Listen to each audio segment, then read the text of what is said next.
Let's bring in our panel. So in Manu Raju's report, we heard from Republican Congressman Andy Barr, who said, quote, that he said the concern is, quote, overblown. Here is the other side of the aisle, Democratic leader Chuck Schumer, earlier today talking about the Trump administration's federal aid freeze. Take a listen. It's a dagger at the heart of the average American family in red states, in blue states, in cities, in suburbs, in rural areas. It is just outrageous. So, former Republican Congressman Charlie Dent, what's your take on all this? My take is this, that these funds have been authorized and appropriated by the Congress. The Congress does not tell the executive these funds are, they're not acting in an advisory capacity. This is a command. When the Congress passes an appropriations law, the executive shall spend that money. The executive has very little authority to impound money or even freeze it on a temporary basis.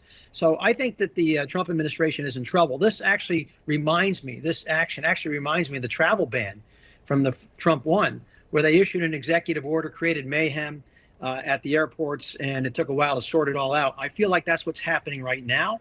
And in fact, there's lawyers in Washington, I'm sure, are just salivating right now because everybody's calling their lawyers, and there are going to be lawsuits flying every which way. Who is exempted from this order? Who is not? There's a lot of ambiguity here. We're not sure how pervasive this pause is, but it's wreaking havoc. And so I suspect, the judge's order may have helped, but Congress's authority here is clear in the Constitution. This is an Article I authority.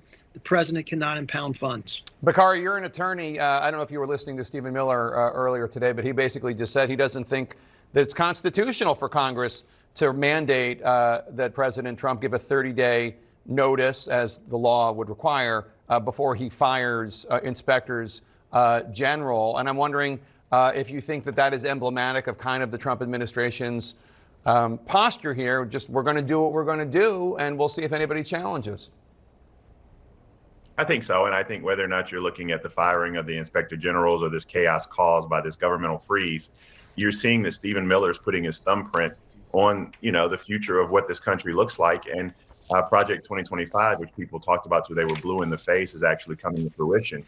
This is chaos. And I actually applaud Congressman Dent for going back to the Muslim ban, because we were told that this was going to be a different Trump administration, that you weren't going to have the chaos that we saw in the first one. But here we are again, and you're talking about the devastating effects of this on SNAP recipients, WIC recipients, federal aid and grant recipients.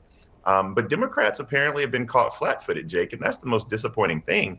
I mean, the House Democrats have a meeting tomorrow over something that's urgent today, and then we rolled out Chuck Schumer. I mean, I think that when you have institutions and places that are affected, we need to go to our constituents quickly. Those voices need to be up. 15, 30-second ads talking about how this affects them. My daughter actually receives federal grant money to go to Howard University.